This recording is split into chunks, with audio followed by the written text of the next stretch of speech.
Cahaya Sunnah.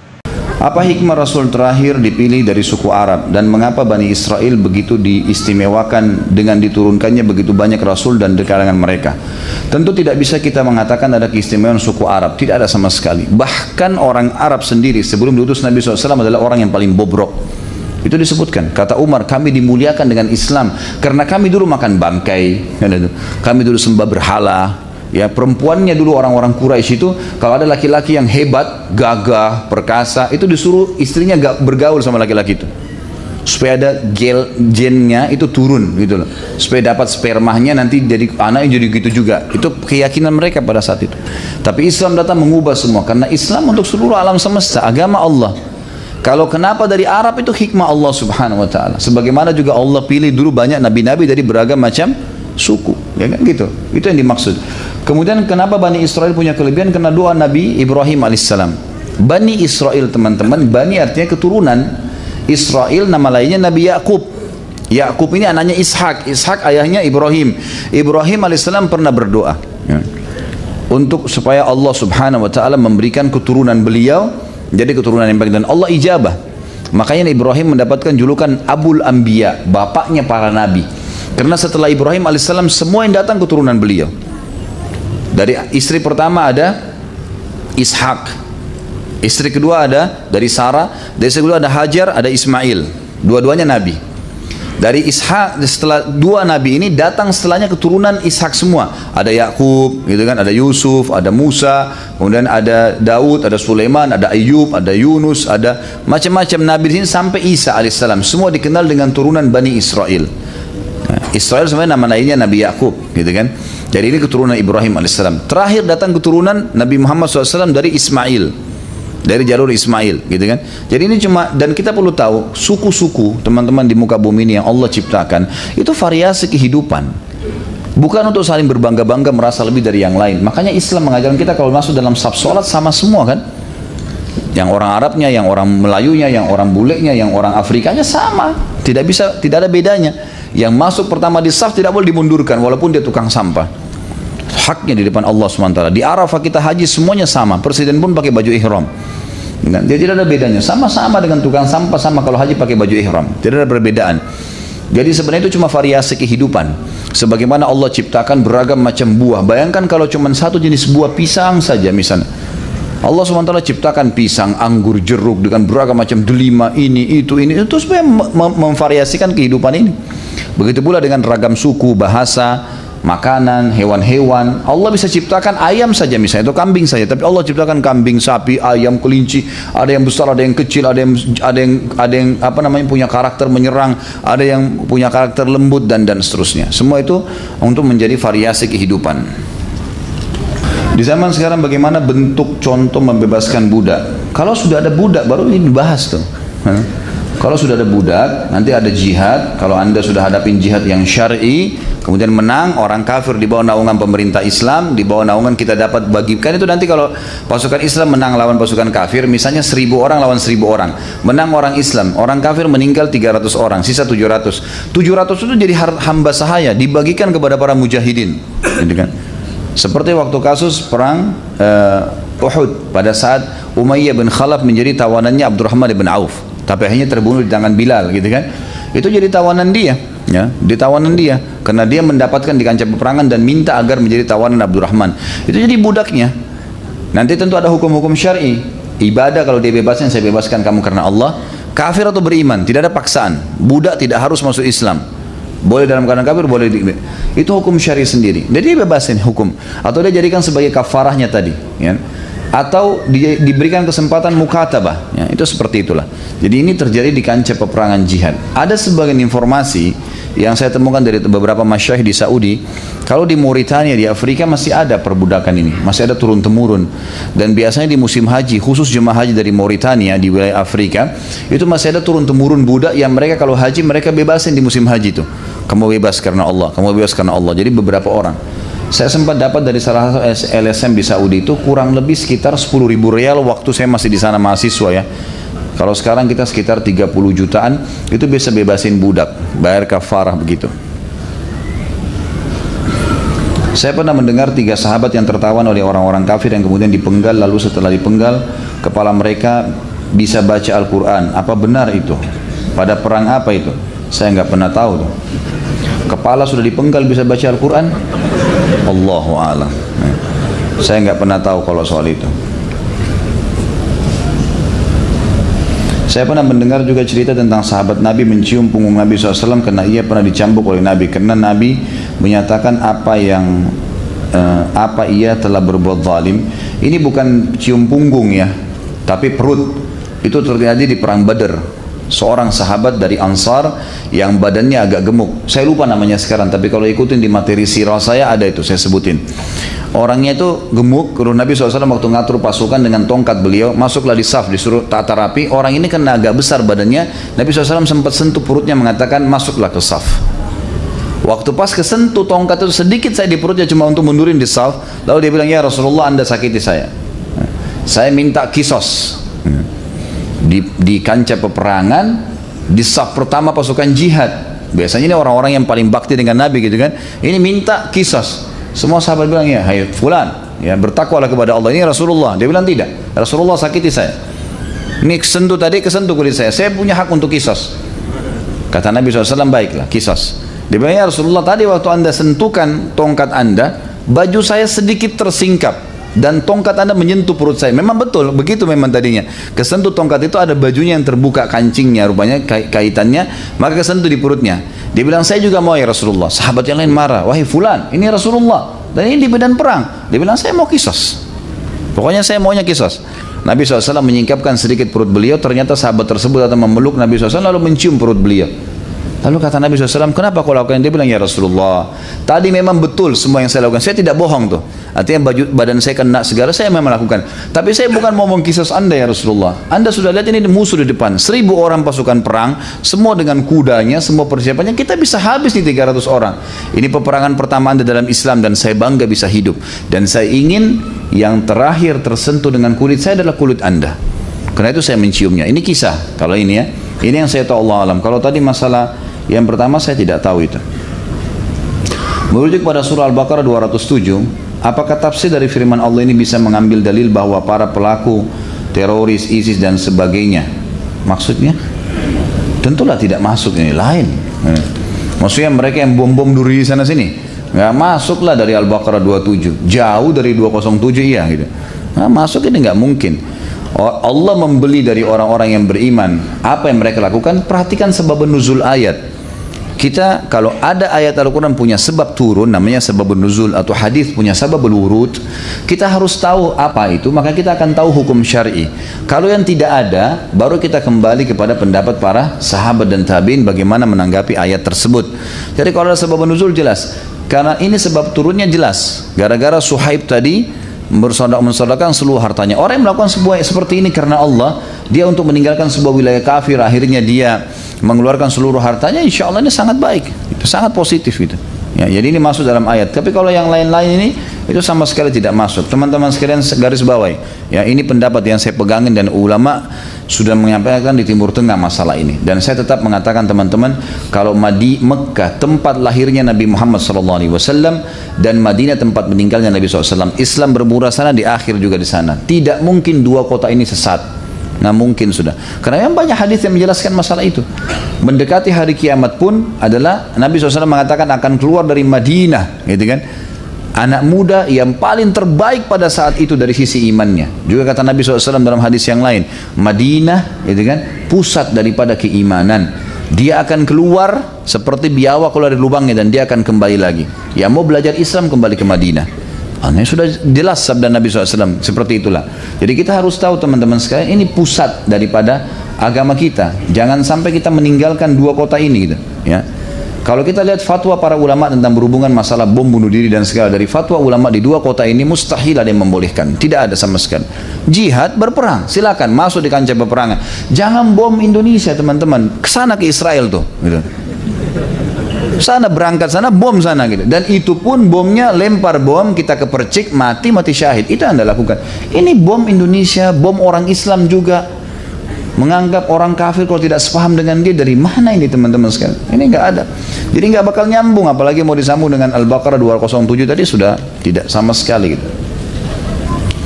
Di akhir hayat Suhaib Ar-Rumi melewati masa fitnah besar. Bagaimana sikap beliau menghadapi fitnah tersebut? Ada di pihak manakah beliau? Sudah saya katakan, beliau melepaskan diri dan tidak dinukil secara khusus tentang apa perilaku beliau. Tapi beliau dikatakan sama dengan sahabat-sahabat seperti Abdullah bin Umar, Abdullah bin Abbas, ya, yang memang berlepas diri. Berlepas diri itu mereka menjalankan hadis Nabi SAW yang kata Nabi, kalau fitnah nanti terjadi, artinya ribut di antara kalian tidak tahu apa jalan keluarnya, maka patahkanlah pedang-pedang kalian dan tinggallah di rumah-rumah kalian. Jangan ikut-ikutan. Hanya itu yang dinukil oleh ulama kepada kita dan masuk dalamnya Suhaib radhiyallahu anhu. Bagaimana dengan ayat Al-Quran dan riwayat hadis yang berkaitan dengan perbudakan? Karena zaman sekarang sudah tidak ada perbudakan. Apakah ada fadilah yang bisa diambil untuk zaman sekarang? Tentu itu berlaku pada saatnya. Seperti misalnya haji, dia berlaku hanya di waktunya, di tempatnya, gitu kan. Jadi misalnya haji ya bulan Zulhijjah itu, di waktu itu saja 8 sampai 13 Zulhijjah, dengan gerakan, dengan kegiatan dan itu berlaku sama dengan perbudakan. Kalau terjadi jihad, terjadi ada rampasan, tawanan perang, maka itu baru terjadi perbudakan. Berlakulah semua hukumnya. Yang lain tidak ada itu. Memang tidak terjadi seperti sekarang, tidak ada gitu.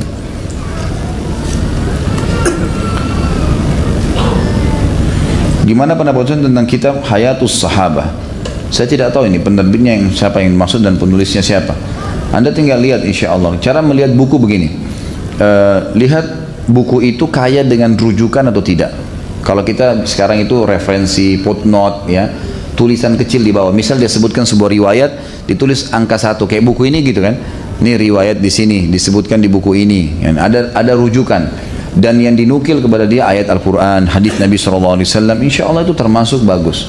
Tapi kalau hanya sekedar kisah, cerita, seperti sebuah dongeng, seperti komik, maka ini perlu dikembalikan, harus dibahas dulu, gitu kan? Harus dibahas kepada ahli-ahlinya. Ini benar nggak? Ini benar nggak? Dan itu sedikit membuat PR ya. Kalau saya sarankan, kenapa kita bedah buku ini teman-teman?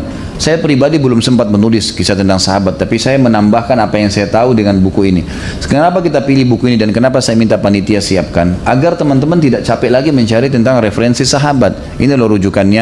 Ini kita bedah, gitu kan? Ini di halaman sekian dibahas supaya sudah jelas. Jadi saran saya nggak usah beli yang lain kecuali memang sudah jelas tadi, ya, rujukannya, referensinya dan seterusnya.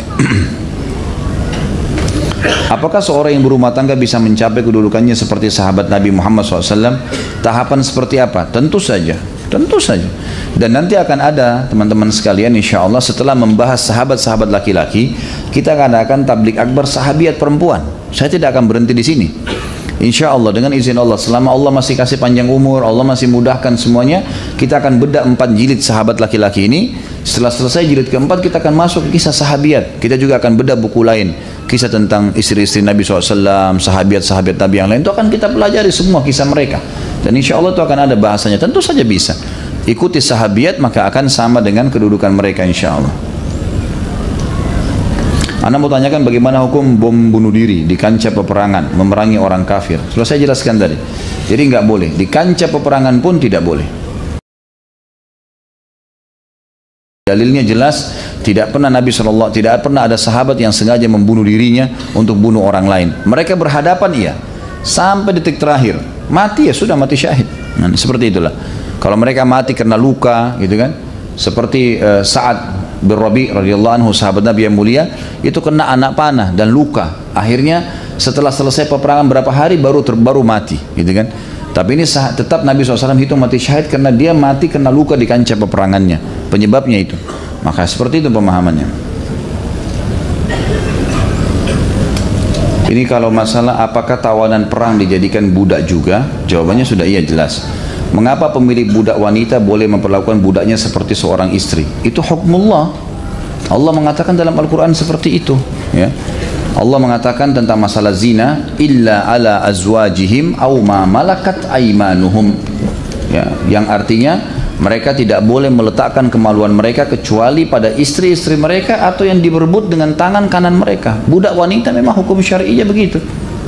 Dalam Islam Nabi SAW punya Maimunah dan Maria. Dua-dua ini bukan istri Nabi, ini budak sahaya. Islam boleh dia menggauli hamba sahayanya, hukum Allah begitu. Nah, jadi tidak bisa kita bahas lebih jauh apa hikmahnya, kenapa, itu sudah hukum Allah begitu. Anda boleh baca kepada rujukan-rujukan tentang masalah ayat-ayat, di antaranya surah kalau tidak salah di awal 7 ayat pertama surah Al-Mu'min, ya.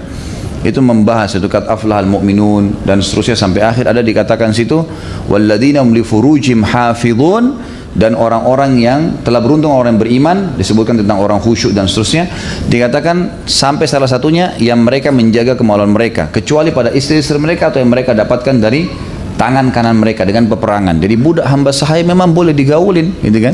Sebagian ulama mereka boleh nikahi, mereka juga boleh tidak nikahi. Hukum syar'i seperti itu, hukum Allah, gitu. Makanya beberapa sahabat memiliki, ya, banyak hamba sahaya dan banyak, ada juga istri-istri dibatasi 4. Kalau hamba sahaya tidak ada batasnya. Hukmullah seperti itu. Tapi kalau terjadi pergaulan dan si perempuan itu hamil, maka anaknya yang lahir menjadi orang yang bebas, bukan lagi budak. Bukan lagi budak. Ini bisa kembali, ini tentu ada bahasan panjang ya, bisa lebih banyak membaca seperti buku yang sedang saya bahas di YouTube, ada Minhajul Muslim. Kalau bisa beli bukunya Terbutan Darul Haq, kemudian baca khusus bab raqabah, bab keterbudakan, nanti lebih jelas itu tentang hukum-hukum syariat dan dalil-dalilnya. Saudara mau bertanya tentang hukum perbudakan dalam syariat Islam, sudah menghapus perbudakan, tapi kenapa ayat-ayat tentang budak seperti menjadikan wanita kafir dan rampasan perang boleh dijadikan budak dan boleh digauli? Sudah saya jelaskan tadi ini. Ya, berputar-putar di sini semua pertanyaannya nih. Ini Allah orang laki-laki atau perempuan. Kalau perempuan karena sulit menerima hukumnya, kalau laki-laki mau buru-buru, gitu kan? Begitulah manusia. Jadilah orang beriman yang patuh. Allah bilang A ya A, gitu kan. Babi nggak boleh makan, ya nggak boleh makan. Ada hikmahnya, nggak ada hikmah nggak apa-apa. Tetap aja patuhi. Sudah begitu hukumullah. Jalani sebentar sampai mati masuk surga tuh, gitu kan. Jangan bangkang. Kalau belum bisa menerima, pelajari ilmu yang menghilangkan was-was, ilmu yang melahirkan keyakinan, gitu.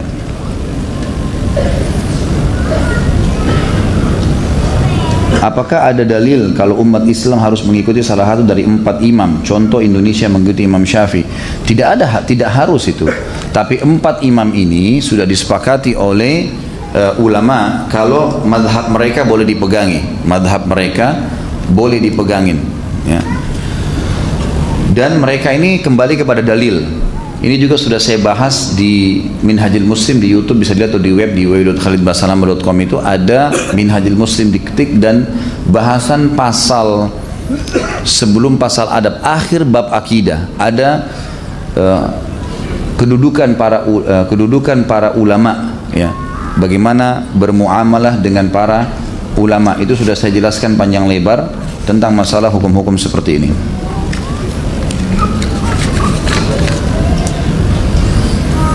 Jadi situ dijelaskan, maaf sebentar ya, itu dijelaskan tentang bagaimana harusnya kita bermuamalah dengan para ulama, dan 4 orang ini, Abu Hanifah, Malik, Syafi'i dan Ahmad, semuanya adalah orang-orang yang sudah dipegangi seluruh dunia, disepakati oleh muslimin, mereka bisa jadi rujukan. Masalah ada orang berpegang pada sebuah madhab itu boleh-boleh saja, bukan tidak boleh. Tapi kebijaksanaan yang, ya, kebijakan yang baik adalah, bijaksananya seseorang adalah kalau dia kembali kepada dalil. Dia kembali kepada dalil. Jadi misal gini, ada pendapat Imam Syafi'i, Imam Ahmad, Abu Hanifah, Imam Malik, mereka dipertemukan pendapatnya dalam satu hukum, lalu kita temukan ternyata ada di antara mereka yang sudah kita bisa baca sekarang karena buku-buku sudah banyak. Kalau zaman dulu mereka masih berpisah-pisah, gitu kan.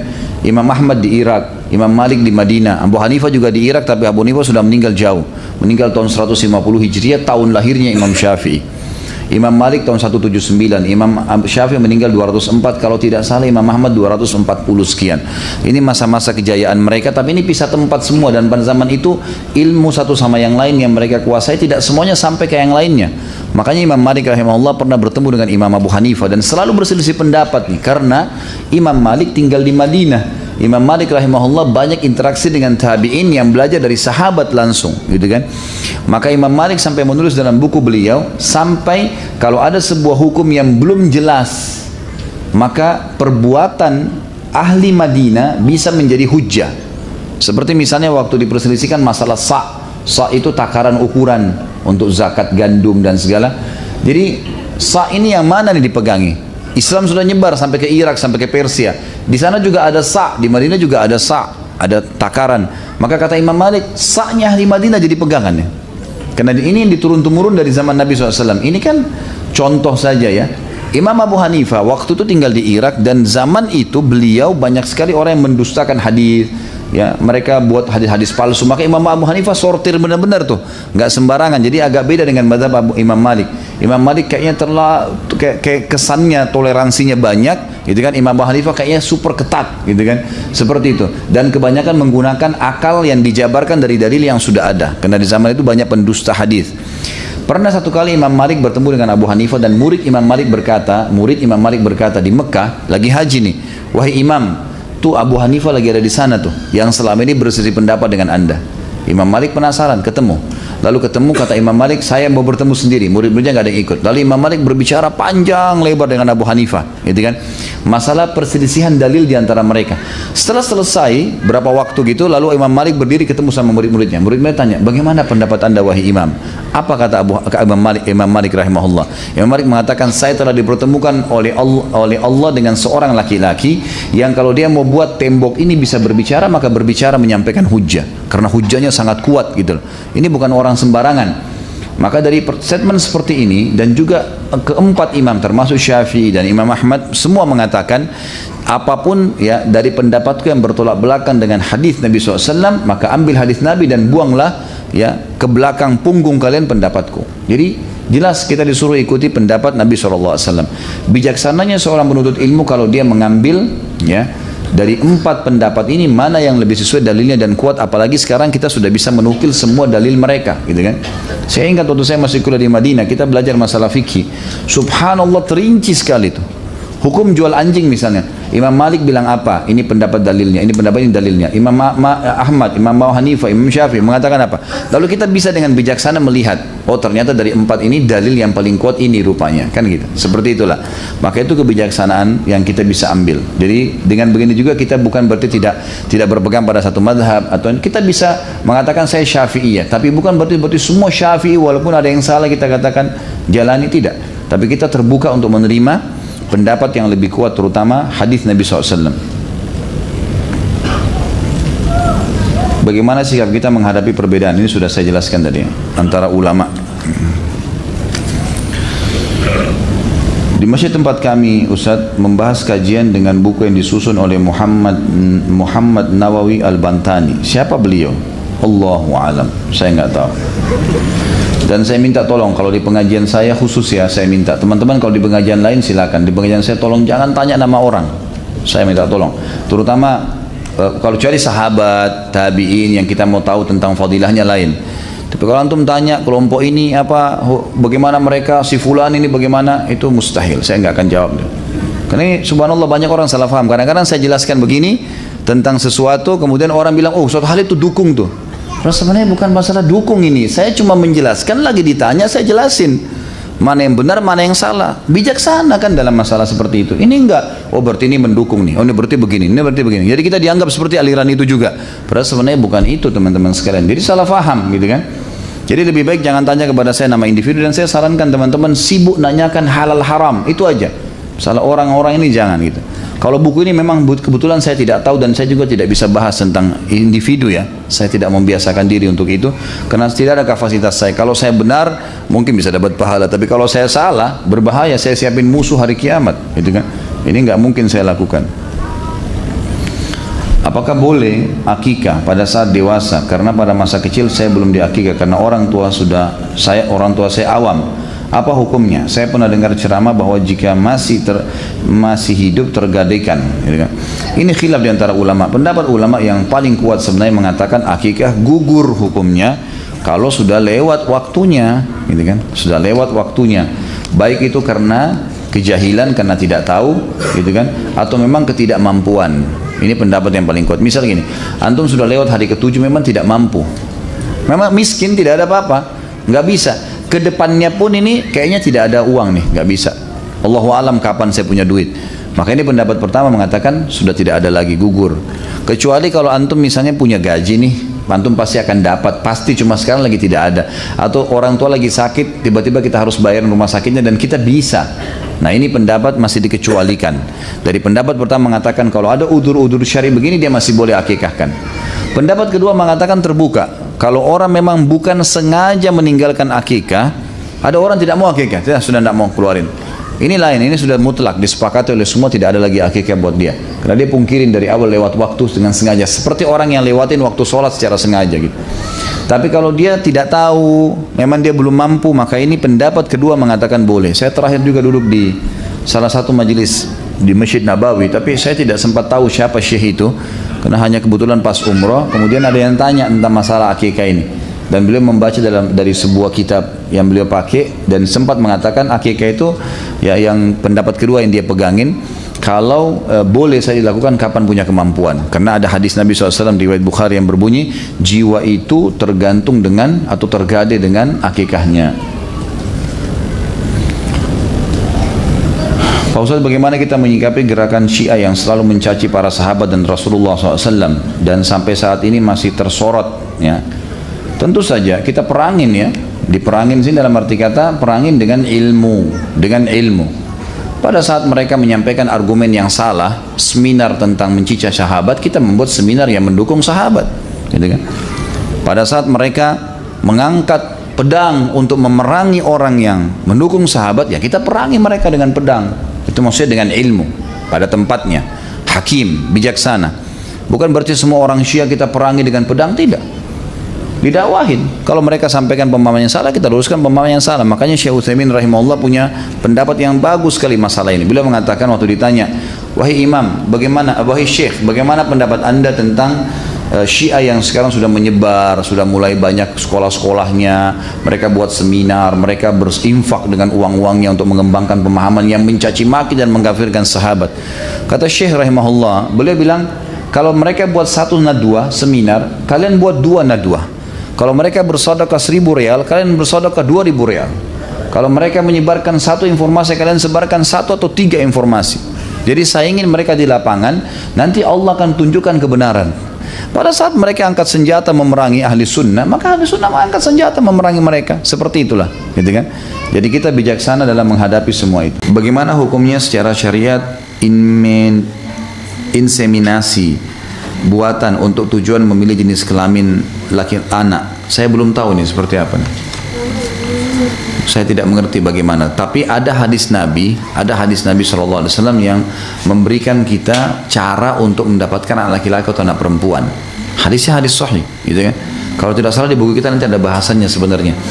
Kata Nabi SAW, kalau sperma laki-laki mendahului sel telur perempuan, dalam arti kata klimaksnya, si laki-laki lebih dulu dari perempuan, gitu kan, sperma sudah masuk di rahim, barulah cairan klimaksnya wanita keluar, maka berarti anaknya perempuan. Kalau sebaliknya, si perempuan yang lebih dulu klimaks dari laki-laki, anaknya laki-laki, ya. Dan ini sudah umum, dan itu sudah dibahas oleh para ulama. Dan memang jadi makanya pada saat orang mau mengatur keturunan, misalnya dia mau anak laki-laki, dan memang kita kan kalau mau tentukan bulannya, tanggalnya kan sebenarnya bisa. Misal masa suburnya tanggal berapa, memang niatnya di bulan Maret nanti saya mau hamil misalnya. Dari bulan Desember sudah dirancang, memang pada bulan itu saya suburnya pada tanggal sekian. Nah pada saat itu memang didukung dengan makanan-makanan sehat. Yang umumnya sih kalau masa kesuburan itu adalah madu sama kurma, gitu kan. Ini yang selalu tersebutkan di dalam hadis banyak, masalah kurma sama madu. Ini dikonsumsi, ya, termasuk misalnya perempuan yang sulit melahirkan, biasanya kalau dikonsumsikan rutab, kurma yang lembut, itu biasanya pembukaannya sangat cepat, ya. Ini memang didukung dengan ini. Nah, nanti di hari H, hari klimaks, memang kalau mau anak laki-laki disengaja memang si perempuan klimaks duluan. Memang sudah diatur pada saat itu, mereka sudah bicara sebelumnya, ini akan seperti ini. Jadi si laki-laki bisa mengontrol dirinya untuk tidak klimaks duluan. Ya, itu. Memang sudah begitu, harus dia bantu istrinya segala sampai titik dekat klimaks, kemudian mereka berhubungan badan, istrinya lebih dulu, baru suaminya. Ada riwayat lain yang menjelaskan, kalau selesai berhubungan, itu balik ke sisi kanan. Kalau mau hamil, tapi ini ya, kalau mau hamil, setelah berhubungan, balik ke sisi kanan. Si perempuannya, seperti orang kalau mau tidur sisi kanan. Ya. Loh, tapi itu hadisnya begitu. Dalam arti kata memang itu menyebabkan kehamilan di masa subur, lebih mempermudah. Allahu alam apa maksudnya secara ilmiah, apakah ada penelitian? Saya bicara teori syar'inya. Nah, ini ada dalam agama kita. Dan ada salah satu keluarga saya, paman saya praktikin, memang dia praktikin, dia ingin punya anak selang-seling, laki-laki perempuan, itu, dan berhasil punya anak 6 anak, perempuan laki-laki, perempuan laki-laki. Dia jalankan hadis Nabi. Jadi memang dia coba, ternyata berhasil, memang betul. Jadi pada saat laki-laki, laki-laki, perempuan ya perempuan. Ustaz, saya pernah membaca adab-adab dalam sebuah pernikahan. Salah satu poinnya diharamkan cincin emas dan yang sepertinya bagi kaum wanita, termasuk gelang dan kalung emas, mengacu ke hadis dari Aisyah yang diriwayatkan dari Al-Qasim bin As-Saraguti. Mohon penjelasannya Ustaz, karena yang saya tahu wanita boleh memakai emas. Ini yang setahu saya juga sama. Hadis-hadis Nabi SAW yang lain yang sahih menjelaskan wanita menggunakan emas. Jadi kebanyakan riwayat yang menceritakan tentang emas itu tidak dipakai oleh wanita, bukan tidak dipakai ya. Seperti kasus pernah ada wanita menggunakan emas di tangannya. Lalu Nabi SAW tanya gitu kan. Sebenarnya pertanyaan Nabi ini, apa kau sudah zakatkan emasmu itu? Dia mengatakan belum. Kata Nabi SAW, berarti kau menggunakan bagian api neraka di tanganmu. Maka dibukalah sama dia cincinnya. Gitu kan. Ada riwayat-riwayat yang serupa dengan ini karena ada penyebab, indikasi sebab, gitu kan? Kalau kita kembali kepada dalil Al-Quran misalnya, Al-Quran dalam surah Nisa Allah mengatakan, "A'udzu minasyaitonir rajim, zuina lin-nasi hubbus syahawati minan nisa'i." Ya. Di sini Allah SWT mengatakan dihiasi bagi laki-laki menyukai perempuan, perempuan suka perempuan, perempuan suka laki-laki, dan juga ada suka dengan perhiasan, gitu kan? Minaz zahabi wal fiddah, dari emas dan perak Allah sebutkan. Memang itu disukai. Allah jadikan itu sebagai perhiasan. Dan ada hadis yang lain Nabi SAW mengangkat emas dan sutra, emas tangan kanan, sutra tangan kiri, lalu berkata, dua benda ini haram bagi laki-laki umatku. Kata para ulama berarti halal bagi perempuan. Riwayat Bukhari yang lain juga menjelaskan Nabi SAW pernah memotivasi para sahabat untuk menyumbang jihad sampai mereka mencabut gelang-gelang dan kalung mereka yang dikumpulkan menjadi sumbangan. Tapi di sini hadis menjelaskan waktu dimotivasi menyumbang, mereka menyumbang. Kan itu. Dan terlalu banyak dalil berhubungan dengan masalah ini. Allahu alam, yang saya simpulkan adalah dalam buku fikih selama ini saya pelajari, tidak diharamkan perhiasan emas bagi perempuan, itu halal. Bagi laki-laki hukumnya haram. Dan larangan-larangan Nabi SAW yang ada itu umumnya karena ada indikasi penyebab tentang masalah tidak menjalankan zakat atau ada motivasi untuk menyumbang, gitu kan, seperti itulah. Ustaz, apabila menikah 2 kali, yang pertama suami meninggal dunia, apakah jodoh yang dari Allah yang dituliskan sebelum lahir, dan siapakah yang akan menemani di akhirat nanti? Nikah itu takdir ikhtiar, Bu, ikhtiarnya ibu. Sekarang suami meninggal, ibu mau nikah atau tidak nikah kan haknya ibu ya. Kan ibu sendiri yang tentukan. Nikah itu, menikah sama dengan milih makanan. Saya mau makan yang pedas, mau makan yang gurih, bebas, gitu kan. Saya mau pakai baju merah atau baju hitam, khiyar, itu namanya ikhtiar, takdir ikhtiar. Nikah juga sama. A, B, C yang kita mau nikah sama dia. Lalu kita pilih si B, kan pilihan kita. Dia masuk dalam globalnya ketentuan Allah, takdir, tapi ikhtiar. Artinya Allah catat di Lauhil Mahfud, Allah tahu si fulan akan lakukan itu. Bapak ibu ini keluar sekarang pakai baju kita masing-masing dengan warnanya. Yang pilih tadi siapa? Kita sendiri kan. Allah sudah catat di Lauhil Mahfud, pada hari ini si fulan ini dan si fulana dia akan pilih baju warna ini. Dengan keluasan ilmunya Allah, Allah tahu dia apa yang kita lakukan sampai kita mati. Itu namanya takdir ikhtiar. Ini memang masuk dalamnya adalah jodoh. Jadi ibu boleh nikah, boleh enggak kan? Orang masih bujang atau masih gadis saja bisa nikah, bisa enggak. Haknya dia. Karena pernikahan hukumnya bisa jadi wajib, bisa jadi sunnah, bisa jadi haram, bisa jadi mubah, bisa jadi makruh. Masuk dalam semua bab. Dia akan wajib kalau seseorang takut berzina, wajib dia nikah. Nggak boleh enggak. Takut berzina haram, maka wajib dia nikah. Yang kedua, dia bisa menjadi hukum sunnah kalau dia hanya sekedar mau menjalankan sunnah Nabi. Yang ketiga, ini dari sunnah muakkadah. Yang ketiga jadi haram. Nikah haram adalah nikah dengan mahram, ya. Nikah jadi haram itu. Dengan anak sendiri, dengan saudara, dengan saudari, termasuk dalamnya adalah pasangan orang tua. Ya. Misal ada bapak ibu di sini, ibu ikhwan di sini laki-laki, misalnya ayahnya poligami. Ini ayahnya menikah dengan istri yang kedua lebih muda daripada dia, daripada si anak nih. Tetap itu adalah mahram abadinya dia. Karena sudah digauli oleh orang tuanya. Semua yang sudah menikah sama orang tua kita mahram abadi. Nggak boleh lagi. Ini haram, pernikahan haram berarti. Termasuk pernikahan haram adalah nikah setelah tolak bayin. Nikah setelah cerai yang ketiga. Laki-laki mengatakan saya ceraikan kamu, saya ceraikan kamu. Sampai 3 kali, kalau 2 kali masih tolak raj'i namanya, boleh kembali. Tapi kalau sudah 3 kali, dia bilang saya ceraikan kamu, maka tolak bayin. Ini haram kumpul, nggak boleh nikah lagi. Kecuali si perempuan sudah nikah sama laki-laki lain, nikahnya normal, cerai lagi, cerainya pun normal, bukan direkayasa, baru terbuka variabel kembali kepada suami pertama. Tapi jadi haram nikahnya kalau sudah cerai yang ketiga kali. Kan itu. Termasuk haram adalah nikah setelah li'an. Tahu li'an? Hukum li'an. Li'an itu saling melaknat. Kalau suami istri saling menuduh pasangannya selingkuh. Ya. Di zaman Nabi SAW pernah ada sahabat datang mengatakan, ya Rasulullah, istri saya selingkuh. Panggil istrinya, suamimu tuduh begini. Tidak, saya nggak selingkuh. Nabi ingatin, hati-hati, Allah lebih tahu. Ini diingatin, tidak mau tahu. Suami tetap bilang selingkuh ya Rasulullah, saya tahu. Istri bilang tidak. Baik, kata Nabi, siap sumpah. Siap sumpah. Dalam Islam ada namanya sumpah li'an, tapi nggak ada sumpah pocong. Karena kita Indonesia kan sumpah pocong, pakaian kain kafan, baca yasin, itu nggak benar. Yang ada adalah sumpah li'an. Nah, si suami yang menuduh ini mengatakan, demi Allah dia selingkuh. Dia tuduh istrinya, sumpah atas nama Allah 4 kali, demi Allah dia selingkuh, demi Allah dia selingkuh, sampai 4 kali. Yang kelima dia mengatakan, demi Allah, ya Allahnya akan melaknat dia kalau dia dusta. Kemudian si istri supaya lepas, kan suami sudah tuduh nih, hukumnya syari dia dirajam semestinya kan. Nah, si istri untuk bebas dari rajam dia harus bilang, demi Allah dia dusta suamiku, demi Allah dia 4 kali. Yang kelima dia mengatakan murka Allah datang kepadanya kalau suaminya yang benar. Nah, setelah itu ada cerai abadi.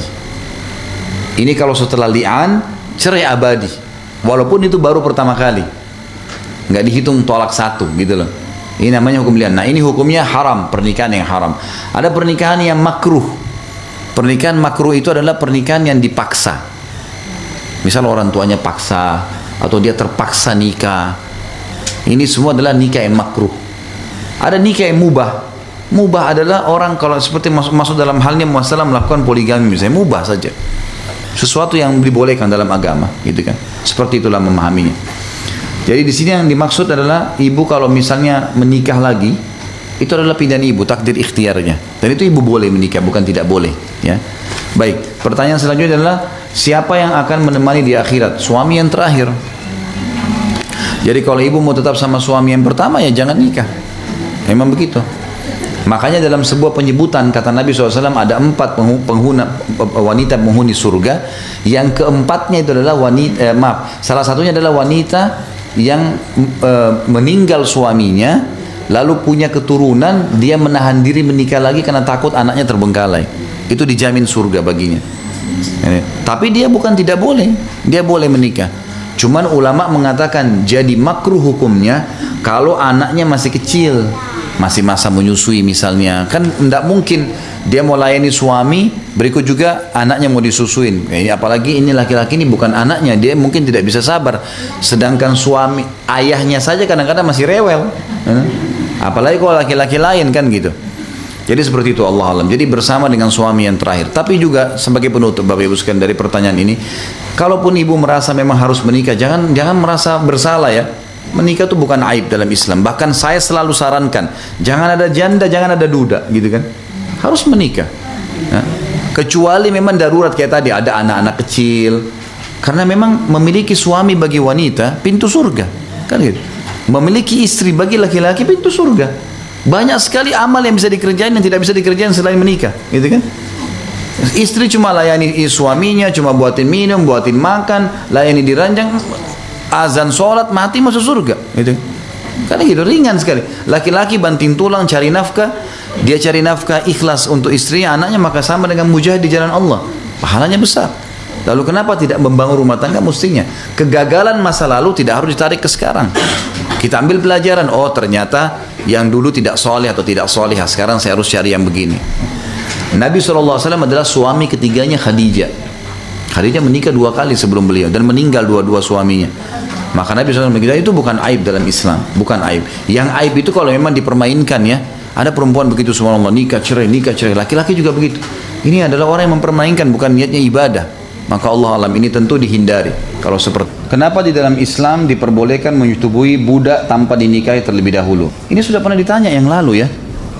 Saya ingat betul pertanyaan yang serupa ini di bahasan kita Suhaib Ar-Rumi, teman-teman sekalian. Pertama ini adalah hukum Allah. Belajarlah mengagungkan kalimat Allah dalam hati teman-teman. Apa kata Allah dalam surah Al-Anfal? A'udzu billahi minasyaitonir rajim. Innamal mu'minuna alladzina idza dzukirallahu wajilat qulubuhum wa idza tuliyat 'alaihim ayatuhu zadatuhum imana wa 'ala rabbihim yatawakkalun. Sesungguhnya orang-orang yang beriman itu adalah orang-orang yang kalau disebutkan saja namanya Allah hati mereka bergetar. Dan kalau dibaca ayat-ayatnya hati mereka imannya dipenuhi dengan iman dan mereka selalu bertawakal kepada Tuhan mereka. Banyak orang yang belum memahami masalah bobot kalimat Allah Azza wa Jalla. Allah perintahkan teman-teman. Kenapa laki-laki boleh poligami lebih dari 1 orang wanita? Allah memang menurunkan hukum begitu. Kenapa sholat asar 4 rakaat, duhur 4 rakaat? Dua-duanya waktu berdekatan. Kenapa? Kalau orang suka protes, kenapa kita nggak jadikan saja jam 2? Allahnya 1 kali aja 4 rakaat. Kenapa harus 2-2? Loh Allah maunya begitu. Itu dulu yang pertama. Allah mengatakan dalam Al-Quran memuji sifat para sahabat. A'udzubillahi minasyaitonirrajim. Makana li mu'minin wala mu'minatin idza qadallahu wa rasuluhu amran an yakuna lahumul khiyaratu min amrihim. Tidak layak bagi laki-laki mukmin dan perempuan mukminah yang kalau Allah dan Rasulnya sudah menentukan sebuah hukum mereka masih punya pilihan lain atau tanya kenapa ya, kenapa ya, kenapa ya. Ini sampai kapan mau tanya kenapa ya? Ini harus difahamin dulu nih. Orang mukmin adalah orang yang menerima hukum Allah. Dia suka atau tidak suka dulu. Kalau dia terima, Allah akan lapangkan dadanya untuk bisa mengamalkan. Itu berhubungan yang pertama. Yang kedua teman-teman sekalian, budak wanita sebelum Islam selalu tadi seperti saya katakan, umumnya sejarah, semua sejarah saya baca riwayatnya itu luar biasa. Semua wanita cuma tahu digauli, dibunuh, digauli, dibunuh, selalu. Dalam sejarah peperangan dunia tidak pernah wanita itu kemudian dihormati. Islam datang menetralkan wanita yang didapatkan dalam peperangan ini menjadi budak wanita. Hukumnya sama, dibebasin lebih mulia, dinikahi boleh. Tetapi karena mereka budak, hukumnya Allah SWT tinggalkan, memang boleh digaulin. Allah sebutkan dalam Al-Quran itu. Ya. A'udzubillahi minasyaitonirrajim. Walladzina hum li furujihim hafidun illa ala azwajihim aw ma malakat aymanuhum fa innahum ghairu malumin. Mereka orang-orang beriman adalah yang selalu menjaga kesucian, kehormatan, kemaluan mereka kecuali pada istri-istri mereka atau memang yang didapatkan dengan tangan kanan mereka.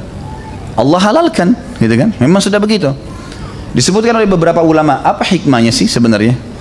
Pertama, karena dia budak, gitu kan? Bisa diperjualbelikan, maka dengan terhalalkannya cara seperti ini dalam syariat, maka si tuan akan memberikan hak si budak tadi.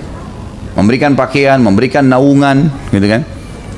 Menyiapkan tempat tinggal, karena disuruh oleh Nabi SAW tadi, budak harus dilakukan seperti itu. Yang kedua, salah satu cara pembebasan budak, saya tadi belum sempat jelaskan poin ini. Salah satunya adalah kalau budak wanita digaulin oleh tuannya, dan ini memang tanpa pernikahan, hukum syar'i begitu. Dan kalau dia hamil, dia punya anak, maka dijelaskan dalam buku fikih namanya Ummul Walad. Kalau teman-teman baca buku fikih, judulnya Ummul Walad, gitu kan? Ummul Walad ini maksudnya adalah si budak tadi hamil dari suami, dari tuannya. Seperti kasus Maria radhiyallahu anha hamil dari Nabi SAW, sementara Maria bukan istri, hamba sahaya. Lahir Ibrahim, anak Nabi SAW.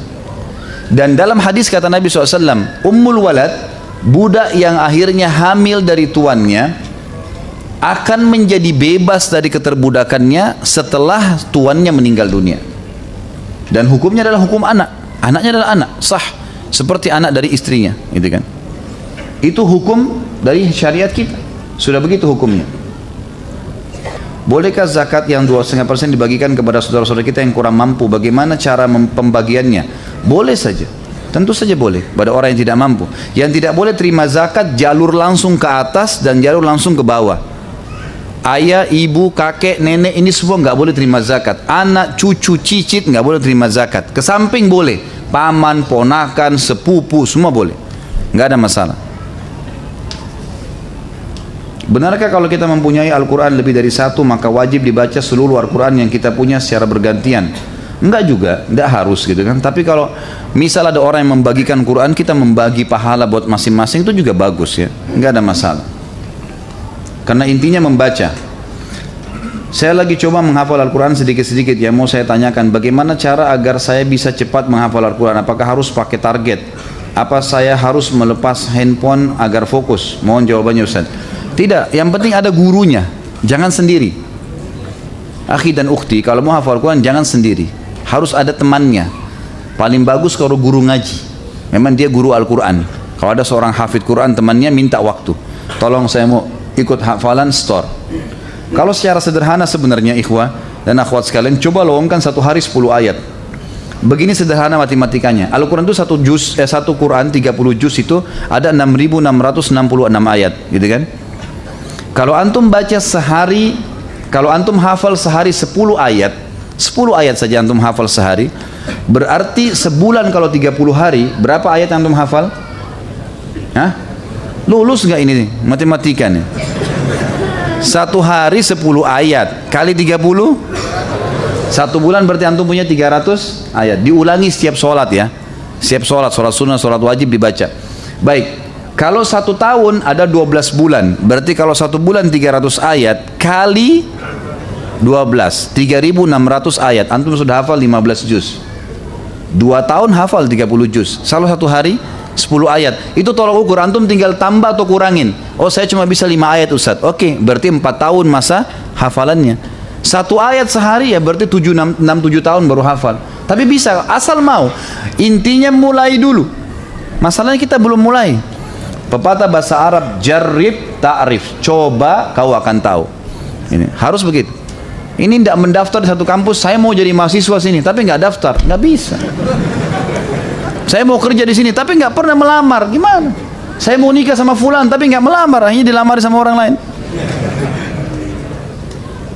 Apakah mati syahid yang bukan dalam peperangan zaman Rasulullah SAW juga bisa membawa 70 keluarganya ke surga? Kalau khusus 70 orang yang selamat, itu hanya orang mati syahid di medan perang. Itu yang saya tahu rincian para ulama. Kalau yang mati syahid lain itu belum disebutkan. Tapi fadilah-fadilah seperti misalnya selamat dari fitnah kubur, gitu kan? Ringan hisabnya hari kiamat, lewat dari hisab hari kiamat, itu semua didapatkan. Istri Rasulullah SAW bernama Zainab, ada 2 yang dinikahkan Allah langsung. Zainab yang mana? Zainab binti Jahash namanya, istrinya, mantan istrinya Zaid bin Haritha. Kalau membantu orang tua terlilit utang dan kita terus membantu sampai lunas dan ternyata utang lagi, padahal kita sendiri pun belum cukup untuk kebutuhan sendiri, karena orang tua jadi saya ikhlas membantunya, hutang tersebut karena ayah saya malas bekerja, bagaimana Ustaz? Kita kalau sudah melunasi yang pertama dan beliau coba penuhi kebutuhannya, kalau memang itu menjadi sebuah penyakit, maka boleh shock terapi, nggak apa-apa. Shock terapi maksudnya kita tidak melunasi, kita tidak membayarnya untuk memberikan sebuah pelajaran. Tapi kalau memang utang-utang ini dasarnya memang sulit, memang dia dalam kondisi membutuhkan, maka itu harusnya kita lunasi. Udah masuk waktu belum? Sudah belum? Yang mana nih? 3 menit lagi, 4 menit. Bolehkah menyusui anak dengan ASI perah di saat si ibu bisa menyusui langsung tapi sibuk bekerja di luar? Boleh, nggak masalah. Jadi menyusui yang penting ASInya dikasih, itu sudah boleh. Baik itu di wadah ataupun memang secara langsung dari tempatnya. Apakah boleh di masjid memutar bacaan Al-Quran dengan MP3 atau kaset? Kalau setahu saya tidak pernah ada contoh dari Nabi SAW. Tidak pernah di zaman Nabi ada sahabat disuruh baca Quran untuk memanggil orang sholat. Maka amannya dihindari. Berapa maksimal dana infak masjid untuk petugas masjid, muadzin dan imam? Tidak ada ini. Tapi kita prediksikan kira-kira kebutuhan mereka. Yang jelas muadzin dan imam itu adalah orang yang sangat pantas untuk dihormati. Kalau kita di Indonesia ini luar biasa keadaan mereka. Kadang apalagi teman-teman muadzin, maaf kalau teman-teman muadzin, saya selalu temukan subhanallah, mereka dengan pakaian yang lusuh, keadaan fisik yang sederhana, kadang-kadang pakai sepeda, di sebelahnya sebelah masjid orang-orang kaya semua. Taunya cuma memberikan zakat setahun sekali, itu pun dibagi sekian banyak. Kenapa teman-teman sekalian? Kenapa tidak dimakmurkan nih? Padahal mereka tuh memanggil azan loh. Selama dia kuat dengan makanan yang kita kasih, kita dapat pahalanya juga, gitu kan? Sampai ulama sepakat mengatakan yang lebih afdol antara muadzin sama imam adalah muadzin dari sisi pahala. Tapi kedudukan imam lebih tinggi, gitu kan? Karena memang dia memanggil sampai imam pun sholat datang gara-gara panggilan dia. Semoga Allah merahmati antum sama-sama insyaallah. Apakah boleh memperbanyak mahram dengan menyusui banyak anak-anak? Boleh saja, tapi untuk apa? Kira-kira untuk apa nih? Nah, boleh, nggak ada masalah kalau mau berbuat baik, gitu kan?